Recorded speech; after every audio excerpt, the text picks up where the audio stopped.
प्रशासन। मौर्य साम्राज्य की राजधानी पाटलिपुत्र थी।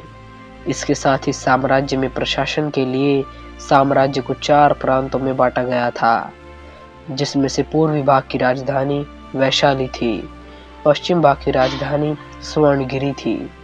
इसी प्रकार उत्तरी तथा दक्षिणी भाग की राजधानी तक्षशिला तथा उज्जैन थी। इसके अतिरिक्त समापा, इशिला और कौशाम्बी मौर्य साम्राज्य के महत्वपूर्ण नगर थे।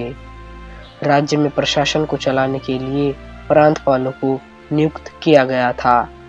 ये प्रांतपाल राजघराने के ही राजकुमार थे, जो स्थानीय प्रांतों के शासक थे।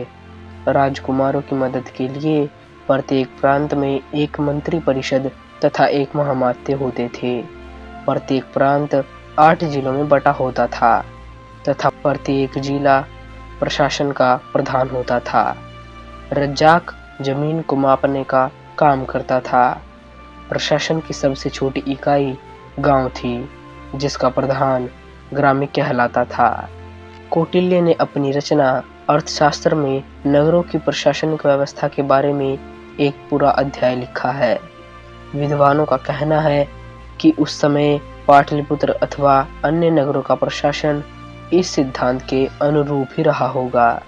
मेगास्थनीज ने अपनी पुस्तक इंडिका में पाटलिपुत्र के प्रशासन का वर्णन किया है। उनके अनुसार पाटलिपुत्र का प्रशासन एक नगर परिषद द्वारा किया जाता था, जिसमें 30 सदस्य होते थे। ये 30 सदस्य 5-5 सदस्यों वाले 6 समितियों में बटे होते थे। प्रत्येक समिति का कुछ निश्चित कार्य होता था। पहली समिति का कार्य औद्योगिक तथा कलात्मक उत्पादन के मामले देखना था। दूसरी समिति बाहर से आने वाले लोगों को, खासकर विदेशियों के मामले देखती थी। तीसरी समिति जन्म तथा मृत्यु के पंजीकरण मामलों को देखती थी। चौथी समिति व्यापार तथा वाणिज्य का विनिमय करती थी। इसके साथ ही इसका कार्य निर्मित मालों की बिक्री तथा व्यापार पर नजर रखना था। पांचवी समिति माल के विनिर्माण पर नजर रखती थी, जबकि छठी समिति कर वसूलने का कार्य करती थी। मौर्य साम्राज्य की प्रशासनिक व्यवस्था में नगर एक महत्वपूर्ण अंग था। नगर का प्रमुख अधिकारी नागरक कहलाता था। कौटिल्य ने नगर प्रशासन में कई विभागों का भी उल्लेख किया है। यह नगरपालिका के कई कार्यकलापों को नियमित करते थे, जैसे लेखा विभाग, राजस्व विभाग, खान तथा खनिज विभाग, रथ विभाग, सीमा शुल्क विभाग एवं कर विभाग। मौर्य साम्राज्य की सबसे अभूतपूर्व बात थी गुप्तचरों का जाल। चंद्रगुप्त मौर्य के गुरु और उनके राज्य के प्रधानमंत्री कौटिल्य ने संपूर्ण मौर्य साम्राज्य पर गुप्तचरों का एक ऐसा जाल बिछाया था, जो राज्य पर किसी भी बाहरी आक्रमण या आंतरिक विद्रोह की खबर प्रशासन तथा सेना तक पहुंचाने में सक्षम था। भारत में सर्वप्रथम मौर्य साम्राज्य के शासनकाल में ही राष्ट्रीय राजनीतिक एकता स्थापित हुई। मौर्य प्रशासन में सत्ता का सुदृढ़ केंद्रीकरण था, परंतु राजा निरंकुश नहीं था।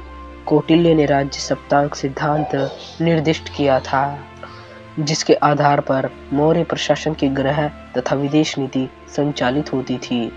मौर्य साम्राज्य की धार्मिक स्थिति। मौर्यों के आने से पूर्व बौद्ध तथा जैन धर्म का विकास हो चुका था, जबकि दक्षिण में वैष्णव तथा शैव संप्रदाय भी विकसित हो रहे थे। चंद्रगुप्त मौर्य ने अपना राज सिंहासन त्याग कर जैन धर्म अपना लिया था और एक सच्चे जैन बन गए थे। सम्राट अशोक ने भी कलिंग युद्ध के बाद बौद्ध धर्म अपना लिया था। इसके बाद उन्होंने अपना संपूर्ण ध्यान धर्म के प्रचार में लगा दिया। सम्राट अशोक के शिलालेख में सम्राट अशोक के धम्म का उल्लेख भी मिलता है। सम्राट अशोक के धम्म का मतलब कोई धर्म या मजहब नहीं था, बल्कि उनके धम्म का मतलब नैतिक सिद्धांत और शुद्ध आचरण था। उस समय ना तो इस्लाम का जन्म हुआ था और ना ही ईसाई धर्म का।